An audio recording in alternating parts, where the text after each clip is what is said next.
Hey, what's going on, guys? Welcome to a brand new video. My name's Austin, DK, you might say. We're drinking G Fuel. So today is a fun day. As you can see, yep, there you go. As you can see, we are about to be balls deep in the SR. Just real nice and deep in there. We're gonna be checking out spark plugs because right now the car has a really bad idle. So whenever I start it, it's like glug, glug, glug, glug, glug, glug, glug, like it wants to be a V8 right now. Not sure if you'll be able to hear it, but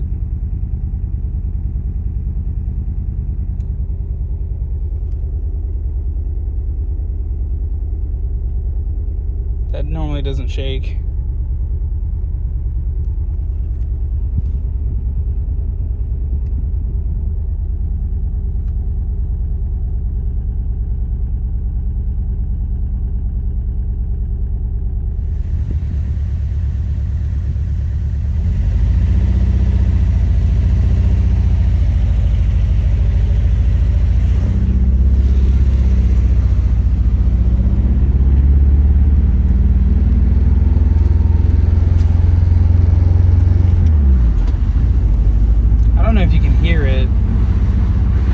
Literally sounds like I'm driving a lawnmower.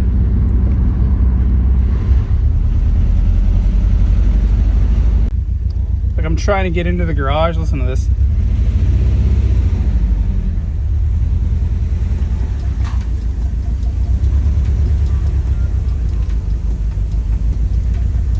It is shaking so bad. The car literally sounds like a lawnmower. So there were a couple of suggestions. One, it could be bad spark plugs, so we're checking out the spark plugs. Two, it could just be bad gas, and so we got this suggestion to top it off, which is better gas, or just go get new gas from somewhere else. But instead of going and getting new gas and doing that, you know, the easy step first, we decided to do the spark plugs first. So, yeah. The easy step. Yeah, the easy step would have been just going and getting gas and testing that. But instead of doing that, we're balls deep in the SR. Right now, oh my God, I almost died. So here are my coil packs.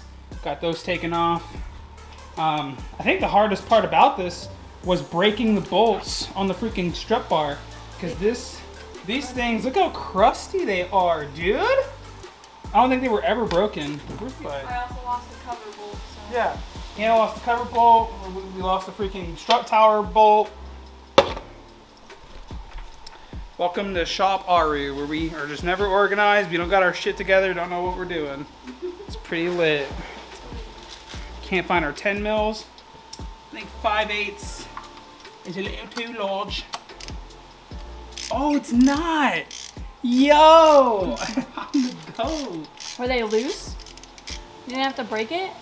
I mean, there was some resistance, but not a lot. That's not good. No? No, because you want compression, so you want like it to be torqued tight. So that may be the issue. But why would it have just started happening? I've been driving it. I don't know. Maybe they were loose, and so with the compression, it like kind of pushed them out. I don't know. Like it feels like I'm.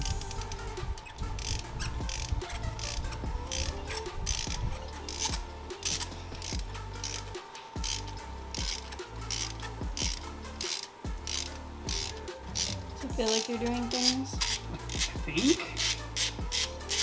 Okay, so all the spark plugs are out. This is what they currently look like. So they are the NGK Iridiums. I mean, they look pretty clean. I don't know if you guys can see that tip. It looks fine there. I mean, I don't know. I'm gonna send it to a friend, show him a photo, so we can get an opinion, a second opinion about them. But the thing that we did notice is that they weren't like tight or anything. Like they were really easy to just untwist. So that could be causing some issues there, but maybe not the issue that we're currently experiencing. But I don't think we need to replace the spark plugs. Like they look fine, I think. Spark plugs are back in. We just put the coil packs and everything back in the engine. The coil pack wires? Yeah, coil pack wires. They're numbered and we're gonna be putting them back in there. And as so spark plugs are not the problem, it seems like. Now, oh man, my hair. So I was given, so I sent this issue, I posted it on Facebook, and then I also sent it to my friend that's helped us with the R32. He's helped us with this car a little bit. And there was a couple options that he gave me. And one of the options that he said was that it could be a misfire and to check the ignition coils and the injectors. And whenever I posted it on Facebook, someone else had said, seems like a misfire, check your ignition coils and your injectors.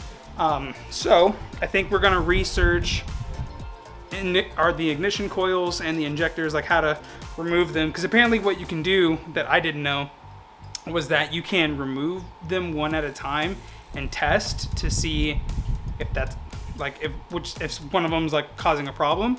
I didn't know you could do that. I think we're still gonna research that though, because again, I've never messed with it, never done it before, and I wanna make sure I don't break my car. So we're gonna look into that. So I think the next thing that we're gonna try is checking the ignition coils and injectors. So,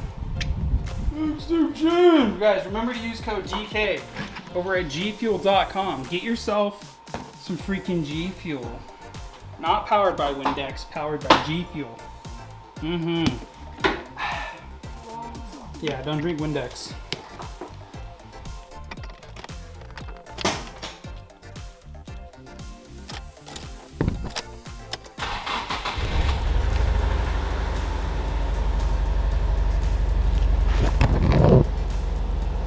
Pulled off like the little cover on the engine, and I got back and got down to the spark plugs. We checked the spark plugs. They're not bad. They're good. So we think that the next thing that we could be checking is the ignition coils. So I'm about to pop the hood and unplug an ignition coil one by one to see if that's the problem. So here we go.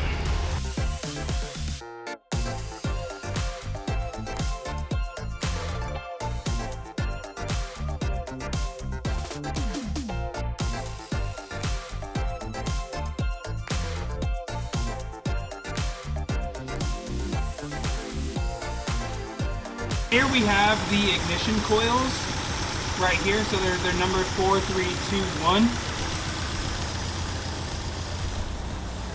And basically what I'm going to be doing is I'm going to be unplugging one at a time. And if I unplug one and the engine just dies, then that's how we know that that coil is good. But if I unplug one and nothing changes, then that's how I know I have a bad coil, basically. So I am going to be going one by one and unplugging them and see if I can hear anything, or yeah, so maybe we got bad coils, so we'll see. I'm going to go ahead and unplug this first one.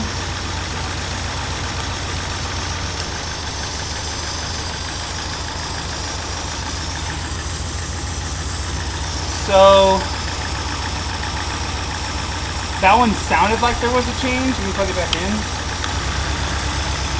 Okay, yeah, so definitely was a change there. Definitely heard it like kick back up. Let's try this one now. Very noticeable change there. Plug that one back in. Let's try 2.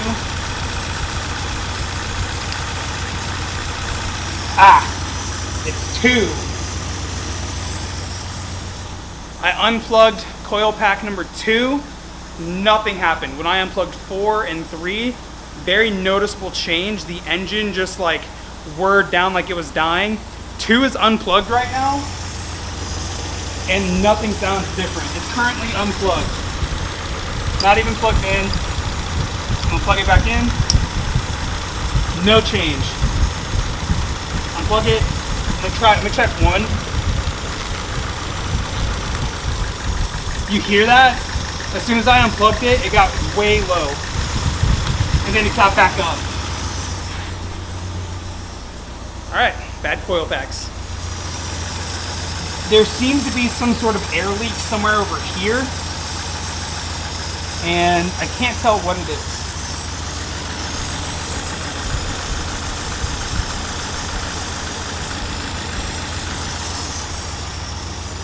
Gonna be checking on that though, but hey, bad coil pack, figured it out. All right, so it's the next day. So I just got the bolt out for coil pack number dos. So I'm gonna go ahead and get this thing unclipped here.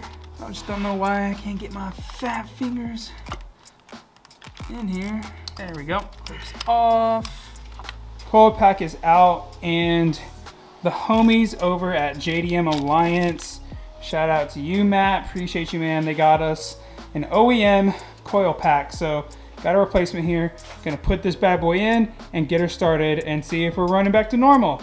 All right, here we go. All right, new coil pack is in. We are good to go. So update, we got the new ignition coil installed, but it's doing the same thing. So may not be the coil. It's now we're thinking that it could potentially maybe be the wiring. Not entirely sure, but car's still misfiring, sounds the exact same. There was no change with the installation of the new ignition coil. So back to the drawing board. What is going on, guys? It's a brand new day. Can you tell by my new outfit? Oh my God, Vale.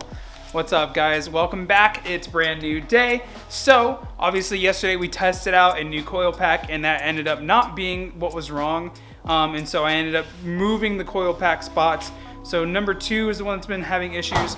Took it out, put it in number 3 spot, put number 3 in number 2 spot, tried it again, unplugged, and like number 3 fell off, so it wasn't the coil pack. Then we tried swapping the spark plug seating as well. Moved 2 to 3, 3 to 2, tried it again, unplugged, and it fell off whenever I unplugged 3. So it's not those things. So what we're gonna do, so thank you to the homies over at JDM Alliance. We actually got a new wiring harness that we're gonna basically just try replacing that. So we're hoping that it's just the wiring. If we replace the wiring and it ends up not being the wiring, the next guess that I have is maybe fuel injectors. At that point, I have no idea. I would probably, there's some people that made some suggestions about who I could take it to, about who's pretty knowledgeable about SRs. Again, this is the first time I've ever owned this kind of car and have ever worked on this kind of car, so I'm kind of learning as I go kind of thing. So we're gonna try to replace this wiring harness. Fortunately, it's nothing too complicated. It's literally just you have the main clip back here, and then obviously you have the rest of your other clips up here that go into the actual coil packs themselves. And it's gonna be a little hard to get to, but the main clip is right back here behind the throttle body. Hold on. Right down in there. So right there is the main clip for the harness that goes to the coil packs. So I'm hoping that we can just get this unplugged and plug in the new wiring harness and test that. So here's hoping that it's just the wiring, and that once we get that replaced, my car will be running perfectly again. All right, well, I think Hannah and I are gonna do this. Gonna attempt to get this wire replaced. All right, see you guys in a little bit. All right, guys, so after a lot of cussing and yelling and a little bit of finger damage, just a little bit, not a whole lot, just some. We got the new wire connected. The old one is kind of just still sitting in there because it's literally connected to a metal bracket. I don't know how to get it off. So I was like, you know what? It's unplugged. Let's just plug the new wiring harness in and get it all set up and everything. And the car is still misfiring. So it's not the wiring, it's not the coil packs, and it's not the spark plugs. So next step that we think is it might be the injectors now. So I don't know what to do with the injectors. So I think now I'm probably gonna end up maybe taking it somewhere and having them take a look at it, because I don't really know too much about injectors. So yeah, and we've tested coil packs, we tested wiring harness, and none of those were the tricks. So back to the drawing board.